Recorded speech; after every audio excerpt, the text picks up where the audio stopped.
Okay, this is for Maxie Phillipsack. You're wondering, how do you make the varsity team? Um, let's talk about things that are going to be very helpful, right? You want to check out the TED Talk, How to Breathe by Dr. Vranich, Vranich.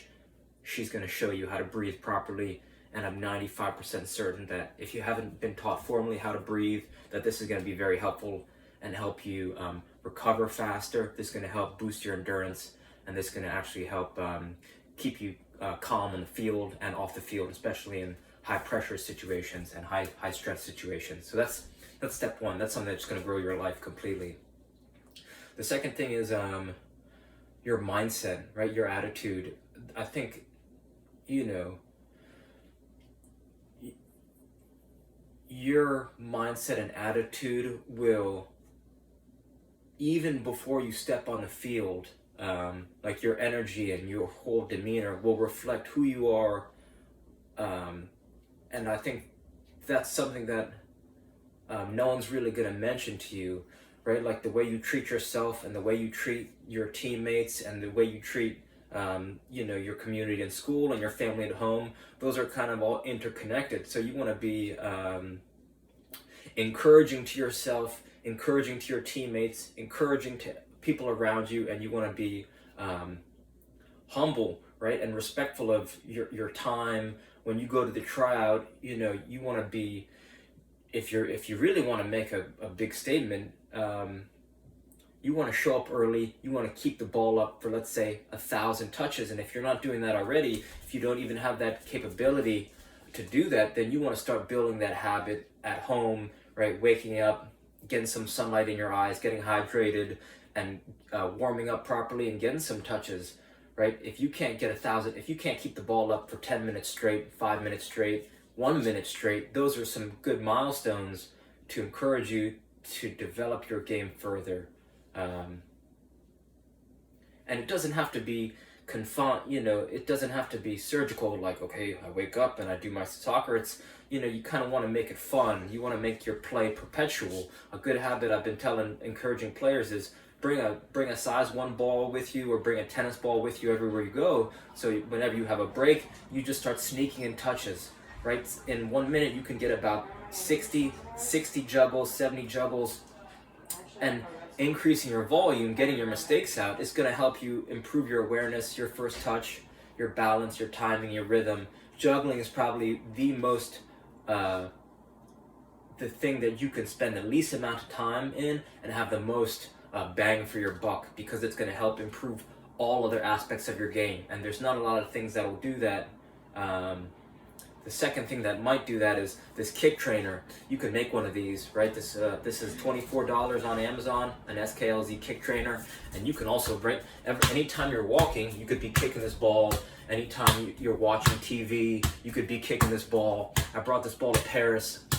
Walking around the streets of Paris, I must have got close to 4,000, 5,000 touches in Paris effortlessly. Effortlessly is the key.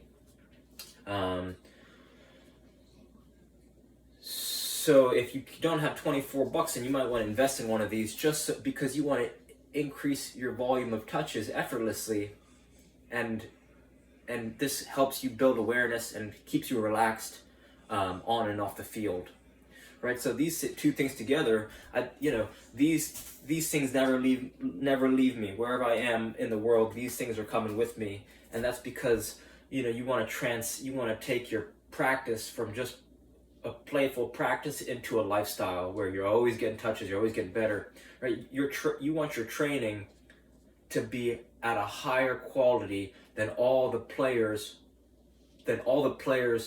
training and teams who are on varsity, right? Because if you can train at a higher level, then when you go to try out, it's like it's effortless. It's just effortless fun. It's not about, am I gonna make a good impression?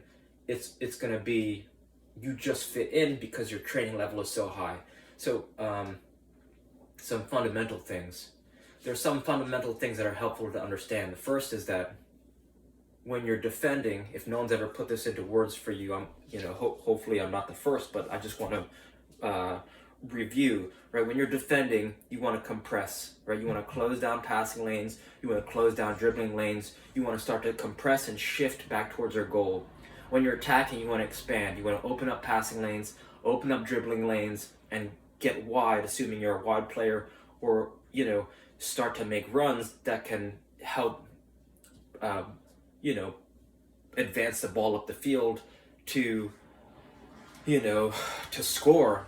And a lot of players don't understand this simple concept. Compress and slide towards your goal when you're defending, expand and advance up the field when you're attacking. Simple concepts. The next thing most players aren't do is just warming up properly. So like if I'm a coach and I see someone warming up and juggling appropriately before the tryout even started, if I see them and they've already kept the ball up for a thousand touches, what that says to me is that not only are they serious about playing, and not only do they have a skill set, some skills, but it also says to me that they're looking to get better. They're not waiting for the coach to get them warmed up. They're not waiting for the coach or anyone else, right? If you have your own practice routine and you're starting this 15, 20, 30 minutes, you know, before anyone's even on the field, I'm saying, okay, this is someone who I want on my team because they're going to invest in themselves and they're going to invest in getting better, right? It's not about how you are today. It's about the player you could be when you wake up tomorrow. So that's why you got to be patient and thoughtful with your training. You could spend a little bit of effort on very smart training and get huge results, but if you spend a lot of time on bad training, you're going to have a bad time. The third thing that you also might want to invest in is this RMT rope. This is one thing that I wish someone told me to look into when I was preparing for high school tryout, right? The beauty of this thing is that it's cheap, it's portable, it's lightweight. This thing cost me less than $10 to make. It's a soft rope, medium diameter. It's a little bit longer than I'm tall. And what you want to learn is the alternating underhand sneak. One more time, it's the alternating underhand sneak.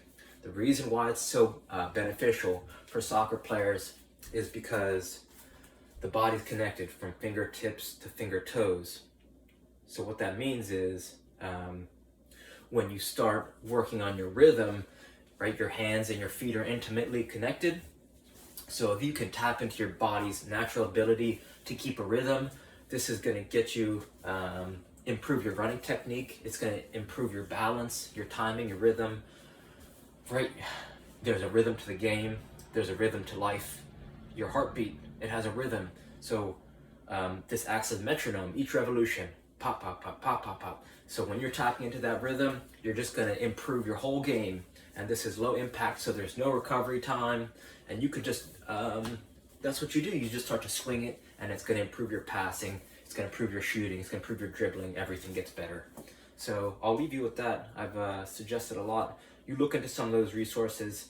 You don't even have to start with all of them. Spend a few minutes, choose one, and just go down that rabbit hole. And I'm going to try and trick you into learning all these because after playing soccer for 27 years, it's just everything that I wish I knew prior to going into preseason. So reach out with any questions. Thanks for your time. All right.